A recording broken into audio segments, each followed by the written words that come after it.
evening. How's everybody doing? Great to be learning with you on a Tuesday. Figuring out the new... Every time Facebook changes something, it's like I have to figure out what has really changed and what has not. But I believe that on Facebook, it's broadcasting the same as always. Yesterday, after the show ended, I saw that the reel looked like it always looks, but during, I just get this small reel, R-E-E-L. Who cares? How's everybody doing? Great to be with you. We're making a SIYUM today, with God's help, on tractate Avoda Zara. By finishing page 76, the final page, and then this I did not get to do, but we'll go on to Oraios, right? I believe it's tractate Oraios is the next tractate. Yes, Oraios. So we'll just do the first line of that when we make our SIYUM at the end. Who's in the house? Belle in Texas, Yehuda in South Carolina, Bella in Florida, Renee, Indiana, Joe in the Inland Empire, Nancy, North Carolina, Bill. Going to catch the replay. Shandor in the Bronx, Guy in Ohio, Steven in New Hampshire, Sharon in New Jersey, and Chaim in Florida, Ella in Southern California, Lanit in Silver Spring, DPR in New York City, and Alan in New York City. Welcome, everybody. This new thing is so weird. See, it used to tell me like how many people are watching and what's going on. And now it's just like a weird look on the Facebook side. Hopefully Facebook will change that soon, because I don't like it. All right, let's get involved. Camille in Texas, Lorraine in Texas. Welcome, everybody. Okay, we're doing the final Mishna in chapter 5, and with that, we should finish the tractate. Mishnah 12, here in chapter 5. And today's page and discussion really is very relevant to modern times. There's a midrash elsewhere, and we read it also in the Talmud, that near the beginning of the Second Temple period, two things happened. We defeated, right? Somehow, like the sages prayed for it, the elders prayed for it, and it was granted that the urge for Avoda Zara in the Jewish people would be defeated. Right, and so you don't see Jews, generally speaking, feel a need to bow to idols. They might get involved in questionable practices if they're untethered from Torah, but not out and out idolatry. But along with that, we also lost prophecy. Right, so the end of the prophetic era was near the beginning of the Second Temple period. Why am I mentioning this? I'm not even sure why I was mentioning that, but what I wanted to say is, so Avoda Zara, it's very important to study, and there are practices that, first of all, there is idolatry in the world today. There are certain religions that are for sure idolatrous, but it's not so much, present in our lives for most of us. But what we're talking about today, where we're talking about bringing utensils into the Jewish realm from outside the Jewish realm, koshering pots and pans, is very relevant. So as we read these laws, please don't feel like, oh, I've understood that, and I'm ready to, I know what to do if I'm going to get a pot, from my non-Jewish neighbor, and I'm going to acquire it and bring it into my kitchen. For sure, you want to, do a little bit more research on that. These laws are well established. But generally, whenever there's any kind of a question, you should consult your local Orthodox rabbi. But really, like bringing utensils, whether they're new or whether they've been used, if you go to an Airbnb, right? Who knows who was there before you? Can you use the grill? Yeah, you can use the grill if you turn it on hot, right, super hot, like high flame for like 10 minutes so that everything that was on that grill gets burned off, right? And the grill gets super hot and anything that was on it gets burned off. And then you will be able to use the grill. But again, I'm not a rabbi, and you should definitely do some more study if you're in that situation about this. But that's the kind of issue that we will be talking about today. Okay, Mishnah 12. One who purchases cooking utensils from the Gentiles must prepare them for use by Jews in the following manner. With regard to those utensils whose manner of preparation is to immerse them in a mikvah, right? The toivel mikvah. Not only do people immerse in a mikvah, but there's a mikvah just for utensils. So when we bring in new pots and pans and ceramic ware and flatware from the store, right? That hasn't been used by anybody, but it's coming from outside the realm of the Jewish people. And so we toivel it, right? We immerse it in the toivel mikvah.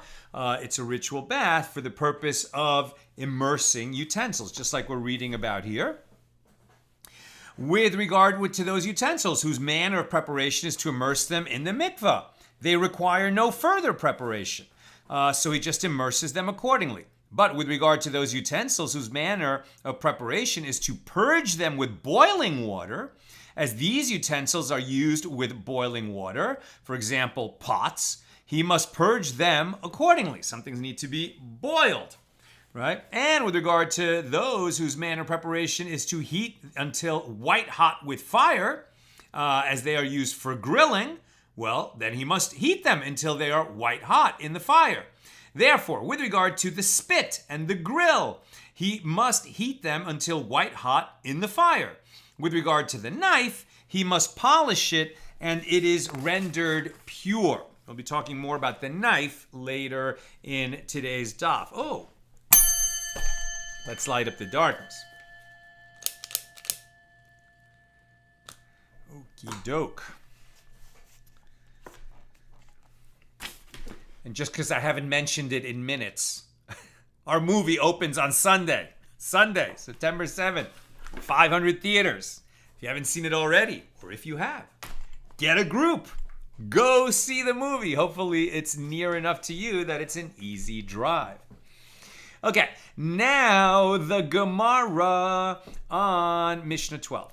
The sages taught, and they all require immersion in 40 sa of water, including utensils that must first be purged in boiling water or heated until white hot. Right? You still have to toivel them, immerse them in the mikvah to bring them into our realm. But if they've been used by the Gentiles, then you have to remove all trace of their foods, right? Their non-kosher foods. And so that's why either boiling or actual, direct heat. The Gemara asks, from where is this matter derived? And Rava says it is derived from that which the verse states with regard to utensils captured in the battle against the Midianites. Numbers 31:23. Anything that may tolerate the fire, you shall make to go through the fire, and it shall be pure. By stating, and it shall be pure, the verse added to the process another required act of purification, in addition to heating the utensil with fire, which is understood to be the immersion. Bar Kapara teaches an additional source for this law, from that which is stated in the continuation of the verse, nevertheless it shall be purified with the water of sprinkling. I would derive that the utensils require sprinkling of purification water on the third and seventh day of their purification process, as is the law in the case of one who is impure with the impurity imparted by a corpse. Right? We've talked many times about corpse tuma. Therefore, the verse states nevertheless, indicating that the Torah makes a distinction in this case, and the sprinkling on the third and seventh day are not required, just the immersion in the mikvah. If that is so, what is the meaning when the verse states with the water of sprinkling? Clearly the term nida in this context is referring not to sprinkling, but to a menstruating woman who is also called a nida. Accordingly, the verse means that the utensils must be immersed in water in which a menstruating woman can immerse in order to become pure, And what is that? You must say that this is referring to a ritual bath, a mikvah, with a minimum size, a minimum volume of 40 sa, which is about a bathtub. Enough to get the whole body inside it. The Gemara explains that both sources for this law are necessary. It was necessary for the Torah to write, and it shall be pure, and it was necessary for the Torah to write with the water of sprinkling, because if the Torah had written only, and it shall be pure, I would say that the verse means, and it shall be pure by immersion in any amount of water. Therefore, the merciful one writes with the water of sprinkling. By the way, I should have said we're on page 75b. We haven't quite reached 76 yet. And if the merciful one had written only with the water of sprinkling, I would say that the process requires the setting of the sun, as is the law with regard to a menstruating woman whose immersion renders her pure only after sunset. Therefore, the merciful one writes, and it shall be pure, indicating that the utensils can be purified immediately.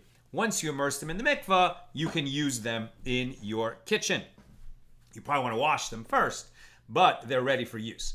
Rav Nachman says that Rabbi Bar Avu says, even new utensils that were never used, that are bought from Gentiles, are meant to be included in the requirement of immersion, as is most definitely the law.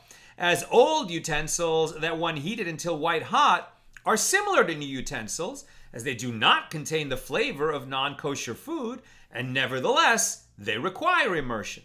So Rav Sheshes objects to this. If so, then even scissors for cutting clothing should acquire immersion as well. They don't. Rav Nachman said to him, only utensils used in the preparation of meals are mentioned in the passage in the Torah, and only those require immersion. Rav Nachman says that Rabbi Bar Avu says the sages taught this only with regard to utensils that were purchased from Gentiles and are therefore comparable to the utensils mentioned in the incident that was related in the passage. But the requirement does not apply to borrowed utensils. Rav Yitzchak Bar Yosef bought a utensil of marda, a mixture of earth and dung, from a Gentile, and he thought he was required to immerse it. One of the sages, and Rabbi Yaakov was his name, said to him, it was explained to me personally by Rabbi Yochanan himself, that this requirement applies to metal utensils alone, as those are the utensils mentioned in the passage.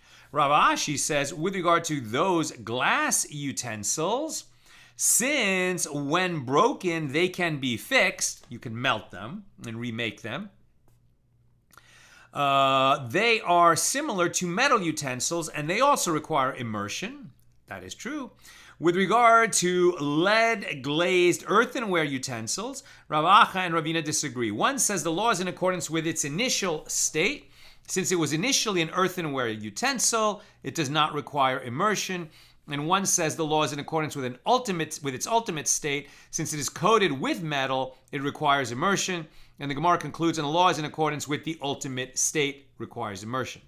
A dilemma was raised before the sages. If a Jew is holding a Gentile's utensil as collateral, what is the law? Is he required to immerse it or not? And Mar Bar Rav Ashi said, a Gentile once gave my father a silver goblet as collateral, and he immersed it and drank from it. But I do not know whether this was because he maintained that possessing a utensil as collateral is considered like a purchase, or because he saw that the Gentile's intention was to leave it with him, and therefore he considered it as his own. The sages taught, one who purchases utensils from the Gentiles must prepare them for use in the following manner. With regard to items that the Gentile did not use, one immerses them, and they are pure. With regard to items that the Gentile used for cold food or drink, such as cups and jugs and flasks, one rinses them and immerses them, and they are pure. With regard to items that the Gentile used for hot food or drink, such as large pots, small kettles, and samovars, one purges them with boiling water and immerses them, and they are pure. With regard to items that the Gentile used with fire, such as spits and grills, one heats them until they are white hot and immerses them, and then they are pure. And with regard to all utensils that one used before immersing and purging and heating them until white hot, it is taught in one baraisa that the food prepared with them is forbidden, and it is taught in another baraisa that the food prepared with them is permitted. So the Gemara explains, this contradiction is not difficult. La kasha. This ruling that the food prepared with such utensils is forbidden is according to the one who says that if a forbidden substance imparts flavor to a permitted food to the detriment of the mixture, then the permitted food is forbidden. Wait, that's not what we learned. If it imparts flavor that is beneficial, the mixture is prohibited. If it imparts flavor that is detrimental, then the mixture, right, would be if it's detrimental, it would be permitted. If it's beneficial, it would be prohibited. That's what we learned. Let's read that again. This ruling that the food prepared with such utensils is forbidden is according to the one who says that if a forbidden substance imparts flavor to a permitted food to the detriment of the mixture, then the permitted food is forbidden. I think maybe that's not the ruling we follow. But that ruling, that the food prepared with such utensils is permitted, is according to the one who says that a forbidden substance imparts flavor to a permitted food to the detriment of the mixture, then it remains permitted. Here too, since the flavor of non-kosher food imparted by the utensil detracts from the flavor of the food, such food is permitted. Right? If it's like just the burnt goo on a pot, that's not going to add to the flavor. We're not talking about, nicely seasoned cast iron skillets, etc. But again, this is not the halacha, right? So we don't know exactly what the law is, right? You don't paskin halacha from the Gemara, right? We don't know where this discussion ends up. So don't think you've heard the final answer. You always have to look it up or ask your rabbi. The Gemara asks, but according to the one who says that if a forbidden substance imparts flavor to a permitted food to the detriment of the mixture, then the mixture is permitted with regard to utensils of gentiles that require purging, which the merciful one renders forbidden until they are purged. How can you find these circumstances when it is actually prohibited to use the utensils until they are purged? Since utensils impart a detrimental flavor to food that is cooked in them, there seems to be no reason not to use the utensils of Gentiles without purging them. And Rav Chia, the son of Rav Huna, says the Torah renders forbidden only a pot that was used for cooking that same day by a Gentile, as in such a case it does not impart flavor to food cooked to the detriment of the mixture. And the Gemara asks, and now we're on page 76a, if so, from that point onward, the pot should be permitted, as on the following day, the taste of the non-kosher food imparted by the pot is already to the detriment of the food you would cook in the pot. And the Gemara answers, there is a rabbinic decree that prohibits use of a pot that was not used by a Gentile that same day, due to concern that one will use a pot used by a Gentile the same day. The Gemara comments, and according to the opinion of the other Tana, who holds that even if the imparted flavor is to the detriment of the permitted food, nevertheless it remains forbidden. Even the flavor imparted by a pot that was used that same day is detrimental to the flavor of the food, and still the Torah deems it forbidden, which proves that if a forbidden substance imparts flavor to a permitted food to its detriment, the permitted food has become forbidden. Rav Amram raises a contradiction before Rav Sheshes. We learned in the Mishna, with regard to the spits and the grill, one must heat them until white hot in the fire. But it is taught in the Mishna, Tractate Zevachim, page 97a, with regard to sacrificial meat, that the spit and the grill that were used to roast sacrificial meat may not be used again after the time for eating that particular offering has passed, as the leftover taste of the offering in these utensils is forbidden unless one purges them in hot water. So apparently heating them until white hot is unnecessary. This is another case where something can be prohibited, right, for exactly opposite reasons. Right? We're prohibited to, have our food, kosher food, cooked in a pot that was used by Gentiles, because who knows, the Gentiles cooked non-kosher food. Perhaps they even, cooked that food for the purpose of idolatry, but at the very least it was non-kosher food. And therefore, cooking our food in that pot is prohibited until we purge it. On the other hand, you also can't use a grill that was used to roast sacrificial meat that was brought in the temple, the holiest of the holy, right? That was used, to for the parts of an animal. Part of it was, on a sin offering, a chatas. Part of it goes up in smoke on the altar. Part of it gets eaten by the Kohanim in the temple. They don't eat it raw, so they cook it on this spit. So this spit was used for consecrated meat, holy, holiest of the holy, right? And not because it's non-kosher, but because it's so holy, same prohibition applies. We can't, a regular Jew, roast his meat on that grill because there'll be some flavor imparted to it from that grill, from the consecrated meat, and we cannot benefit from the consecrated meat. But the question they're going to ask is, well, why are you saying benefit? If we're saying that meat that was, cooked on there, and then a few days have passed, is only going to impart a detrimental flavor, why wouldn't it be permitted? So let's keep reading.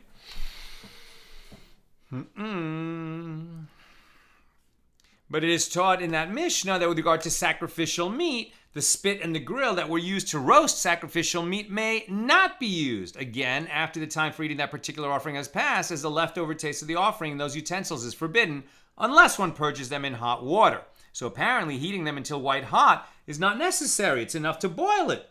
Rav Sheshes said to him, Amram, my son, what has the matter of sacrificial meat to do with vessels of Gentiles that require purging? Here, in the case of sacrificial meat, the utensils absorbed a permitted food that subsequently became forbidden because it was consecrated, and therefore purging in hot water is sufficient. But there, in the case of utensils acquired from Gentiles, the utensils absorbed a forbidden food, and so they must be heated until white hot. But Rava disagreed, saying, ultimately, even in the case of sacrificial meat, when it emits flavor, it emits a forbidden flavor. So what difference does it make that it was permitted when it was absorbed? Rather, Rava said what is meant by the purging stated with regard to sacrificial meat. It means that besides heating it until white hot, rinsing and scouring it are also required, as is the law with regard to any utensil used with sacrificial meat. As the verse states, it shall be scoured and rinsed in water. Leviticus 6:21. Abaye said to him, are rinsing and scouring comparable to purging? Scouring and rinsing are done in cold water, whereas purging is done in hot water. Therefore, this is not a valid interpretation of the term purging. Rather, Abaye said that the Mishnah employs the style of its counterpart reveals about it, which is taken from Job 36:33. And here it applies like this. The Mishnah taught here that the spit and the grill require heating until white hot, and the same is true of purging, which is also required. So the Mishnah taught there that purging the spit and the grill is necessary, and the same is true of heating until white hot. Rava said to him, if so, let the Mishnah teach all these requirements in one place, in one of the places, and let it teach only one of them in the other. And then let us say that the Mishnah employs the style of its counterpart reveals about it. The principle that one Mishnah supplements the other can apply when all of the information is stated in one of the two places, but not when each has only part of it, and you only learn the whole law by taking them together. That's not this particular kind of hermeneutical principle where all of it is in one place, and we can learn out from there something that applies to another area of the law, which doesn't include all the information in the first. Rather, Rava said that with regard to sacrificial meat, this is the reason that its utensils do not require heating until white hot. It is in accordance with that which Rav Nachman says, that Rabba bar Avu says, as he says each and every day constitutes purging for the other day, i.e. the previous day. Since the designated time for eating the meat of a peace offering ends the day after it is sacrificed, using the utensils every day for an offering sacrificed on that day guarantees that the taste of every offering is expelled from the utensils before they become forbidden, right? Here we're talking not about something that is only eaten by the Kohanim, like a sin offering. Rather, we're talking about a peace offering, right? A shlamim.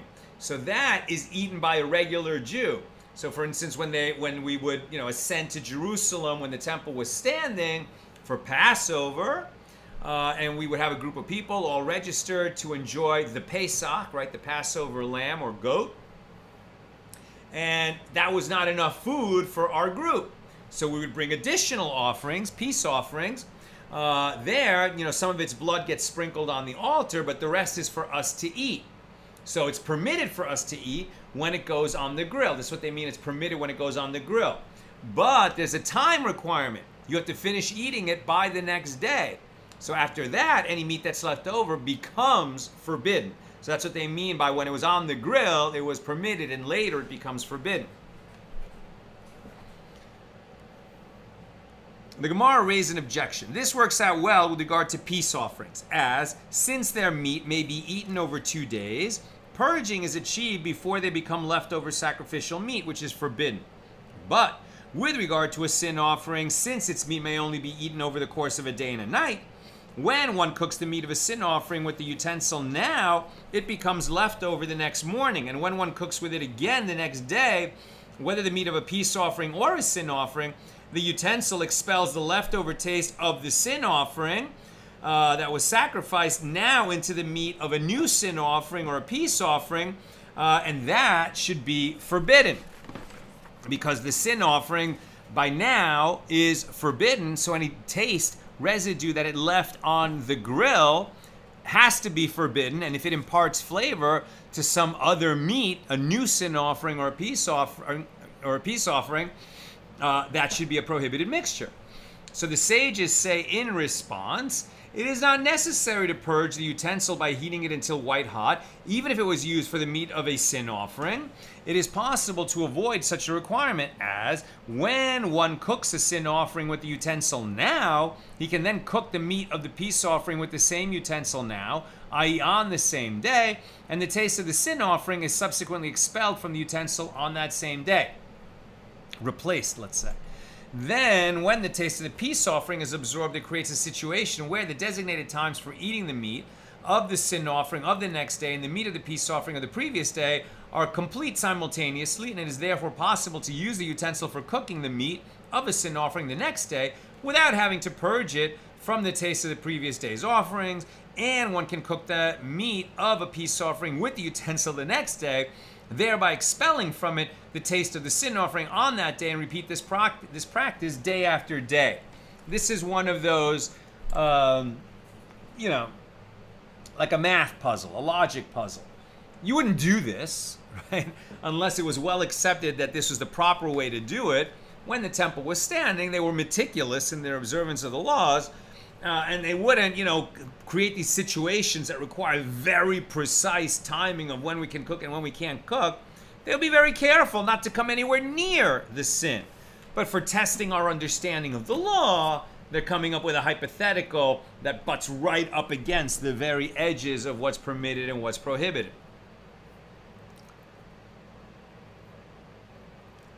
The Gemara raises an objection to this scheme. If so, if each day the utensil expels the taste of the sacrificial meat that has not become left over, then purging it with boiling water is also unnecessary. Why then does the Mishna require purging with boiling water? And the Gemara comments, yes, this poses a difficulty to Rav's explanation. Rav Papa said that there is another resolution to the contradiction between the Mishnayos, in this case of a gentile's spit and grill. Because it is a utensil that is not in continual use, it becomes crusty, and it must be heated until white hot. But that utensil that is used for sacrificial meat, that was in continual use because sacrifices were brought every day, and so it does not become crusty.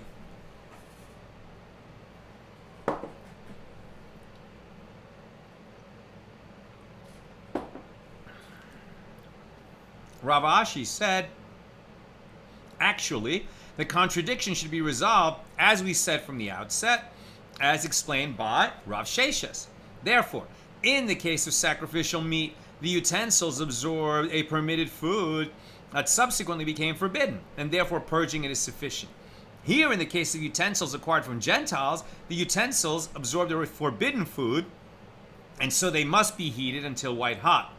And as for that which poses a difficulty for you, that at the time that the utensil expels flavor, it expels the flavor of a forbidden food, the answer is that at the time it expels flavor, the forbidden food is non-existent in its substantive form, since the forbidden substance expelled from the utensil is not the forbidden food itself, but only its flavor, it is treated leniently, and therefore the fact that it was permitted at the time it was absorbed in the utensil is taken into account. Returning to the Mishnah, and I'm almost done. Questions or comments, get them in now. Returning to the Mishnah, the Gemara asks, and how much does one heat utensils to make them white hot? And Rabbi Mani says, until they shed their outer layer. And how does one purge utensils with boiling water? And Rav Huna says one immerses a small kettle inside a large kettle of boiling water. A kettle is really a pot. So what they're saying is, and this is how we do it, how we kosher a pan, for example. If you want to kosher your pans that you use during the year to be used during Passover, you got to boil them, right? And so what does that mean? All your silverware just goes into a big pot of boiling water. It has to pass through in such a way that the boiling water fully surrounds it. But what about a pot? If the pot is too big to stick inside, if you have a big pot and you can stick a whole, a smaller pot totally inside the boiling water, you're done. But sometimes you have a big pot that doesn't fit inside a larger pot. So what are you going to do? They're going to ask that same question. The Gemara asks, what does one do with a large kettle, right? A large pot. So the Gemara suggests come in here and answer from an incident involving a certain cauldron that was in the house of Rav Akavia and required purging. Now we're on page 76b. And he surrounded it with a rim of dough around its rim and filled it with water and boiled it. So what he's saying is you need it to boil over. Right? You need to bring the boiling water up to the very top and over the top. So one way to do that is, you take your pot, you fill it to the top with boiling water. That in itself is not always easy because you have to carry it over to the stove or over to the fire. Right? In ancient times, not so simple to fully fill a big pot with water. And so probably the boiling water is not at the very top. But then you could take a pot you've already koshered, kind of stick it into the middle, the water rises and goes over the rim, and now you have fully koshered that big pot. Rabbi Kavya had a different thing. He sort of built up a temporary rim around the top edge of the pot, made out of dough or something like that, so that the water that it was holding would go even higher than the rim, and then you could be sure that boiling water had touched every bit of the inside of that pot. And he filled it with water and boiled it so that the water boiled along its rim. And Rava said, who would be clever enough to perform such an action if not Rav Akavia, as he is a great man? And he maintains that as it absorbs it, so it expels it, just as the rim absorbs the forbidden substance by small drops of it that reach the rim, so too it expels the forbidden substance by small drops of boiling water that reach the rim. Right? He's saying that, well, how much boiling water is really at the top edge? Well, how much of prohibited substance was really at the top edge? Enough if some boiling water is there, that'll be good enough. The Mishnah teaches, with regard to the knife, one must polish it and it is rendered pure. Now, what's that all about? We didn't just immerse it in a mikveh like a new knife. We're saying one that came from Gentiles who'd used it. We didn't just stick it in boiling water, according to this, and we're not just heating it up till white hot. Now some new requirement, polishing. What's that all about? Rav Ukva Bar Chama says, and one must thrust it 10 times into the ground. That's what polishing is. You stab the ground with the knife. And one must thrust it 10 times into the ground. And Rav Huna, the son of Rav Yehoshua, says, and this must be done in untilled earth, i.e. hard earth. Right? So it's a proper stab. And Rav Huna says, and this applies to a good knife that does not have notches, so that the entire surface of the knife is scraped against the ground. And this is also taught in a Baraisa. With regard to a good knife that does not have notches, one can thrust it 10 times into the ground. Rav Huna, the son of Rav Yehoshua, says this is sufficient for the purpose of eating cold food with it. So this stabbing the ground 10 times is not the correct way to do it. It's a viable alternative, when you don't have access to boiling water or a white hot fire, right? If you need to do this quickly, then this is going to be good enough if the knife doesn't have notches in it, and you're going to only be cutting cold food with it. Otherwise, you need to purge it.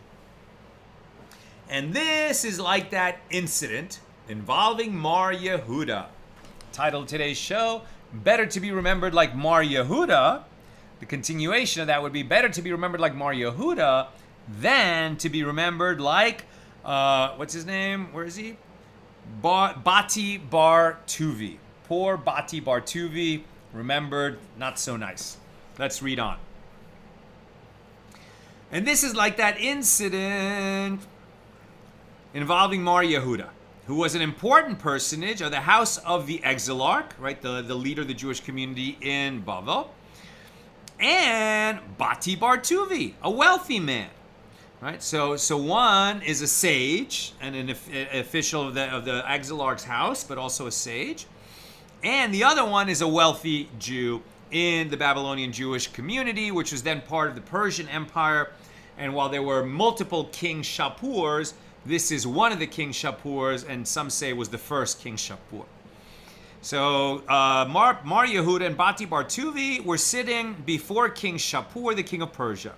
And the king's servants brought an esrog before them, same fruit that we use at Sukkot. And the king cut a slice and ate it. And then he cut a slice and gave it to Bati Bar Tuvi. Then he stuck the knife 10 times in the ground, cut a slice, and gave it to Mar Yehuda. Now, Bati Bar Tuvi is also a Jew. But the king doesn't go through this process of stabbing the ground 10 times with the knife before cutting a piece for Bati Bar Tuvi. He does do that for Mar Yehuda. So Bati Bar Tuvi said to the king, and is that man, referring to himself, not Jewish? And King Shapur said to him, well, I am certain of that, master, meaning Mar Yehuda, that he is meticulous about Jewish law, about halacha. But I am not certain of that, master, referring to Bati Bar Tuvi, that he is meticulous in this regard. So he knows that Bati Bar Tuvi is Jewish, but he has reason to question how observant of a Jew Bati Bar Tuvi is. And there are those who say that King Shapur said to him, remember what you did last night. Poor Bati Bar Tuvi. The Persian practice was to present a woman to each guest with whom he would engage in intercourse, right? The prostitutes of the palace. And Mar Yehuda did not accept the woman who was sent to him, but Bati Bar Tuvi did. And therefore, he was not assumed to be meticulous with regard to eating kosher food. And that concludes our discussion of Tractate Avoda Zara. We finished chapter 5, we finished Mishna 12 in chapter 5, and we finished Tractate Avoda Zara. So as we always do, we read the Hadrach at the culmination of a tractate. Okay, the Hadrach. We shall return to you, Tractate Avoda Zara, and your glory is upon us. Our thoughts are upon you, Tractate Avoda Zara, and your thoughts are upon us. We will not be forgotten from you, Tractate Avoda Zara, and you will not be forgotten from us, neither in this world nor in the world to come. We shall return to you, Tractate Avoda Zara, and your glory is upon us. Our thoughts are upon you, Tractate Avoda Zara, and your thoughts are upon us. We will not be forgotten from you, Tractate Avoda Zara, and you will not be forgotten from us, neither in this world nor in the world to come. And a third time for that first paragraph. We shall return to you, Tractate Avoda Zara, and your glory is upon us. Our thoughts are upon you, Tractate Avoda Zara, and your thoughts are upon us. We will not be forgotten from you, Tractate Avoda Zara, and you will not be forgotten from us, neither in this world nor in the world to come. May it be your will, Lord our God and God of our ancestors, that your Torah will be our avocation in this world and will accompany us in the world to come. Chanina bar Papa, Rami bar Papa, Nachman bar Papa, Achai bar Papa, Abba Mari bar Papa, Rafram bar Papa, Rakish bar Papa, Surcha bar Papa, Ada bar Papa, Daru bar Papa. Please, Lord God, make the words of your Torah sweet in our mouths and in the mouths of your of your people, the house of Israel, so that we are descendants, and the descendants of your people, the house of Israel, may all know your name and study your Torah for its own sake. Your commandments make me wiser than my enemies, for they are ever with me. Let my heart be undivided in your statutes, in order that I may not be put to shame. I will never forget your precepts, for with them you have quickened me. Blessed are you, O Lord. Teach me your statutes. Amen, amen, amen. Selah, forever. We give thanks before you, Lord our God and God of our ancestors, that you have placed our lot among those who sit in the study hall, and that you have not given us our portion among those who sit idly on street corners. We rise early and they rise early. We rise early to pursue matters of Torah, and they rise early to pursue frivolous matters. We toil and they toil. We toil and receive a reward, and they toil and do not receive a reward. We run and they run. We run to the life of the world to come, and they run to the pit of destruction. As it is stated, but you, God, will bring them down into the pit of destruction. Men of blood and deceit shall not live out half their days, but as for me, I will trust in you. May it be your will, Lord my God, just as you have assisted me in completing Tractate of Avoda Zara, so assist me to begin other tractates and books and conclude them, to learn and to teach, to observe and to perform and to fulfill all the teachings of your Torah with love. And may the merit of all the Tanaim and Amoraim and Torah scholars stand for me and my descendants, so that the Torah will not move from my mouth and from the mouths of my descendants and the descendants of my descendants forever. And may the verse, when you walk it shall lead you, when you lie down it shall watch over you, and when you awaken it shall talk with you, be fulfilled in me. For in the Torah your days shall be multiplied, and the years of your life shall be increased. Length of days is in her right hand, in her left hand are riches and honor. May the Lord give strength to his people. The Lord will bless his people with peace.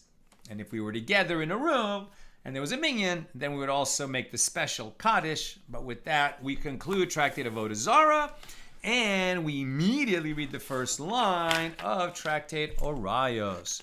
Beautiful. You want to come in, sweetie? You've got a l'chaim. There. Okay.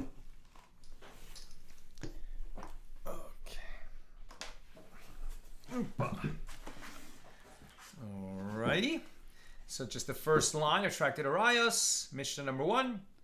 If a court erroneously issued a ruling permitting the Jewish people to violate one of all the mitzvahs that are stated in the Torah, and an individual proceeded and performed that transgression unwittingly on the basis of the court's ruling, then whether the judges performed the transgression and he performed it with them, or whether the judges performed the transgression and he performed it after them, or whether the judges did not perform the transgression and he performed it alone, in all these cases, the individual is exempt from bringing an offering, and this is due to the fact that he associated his action with the ruling of the court.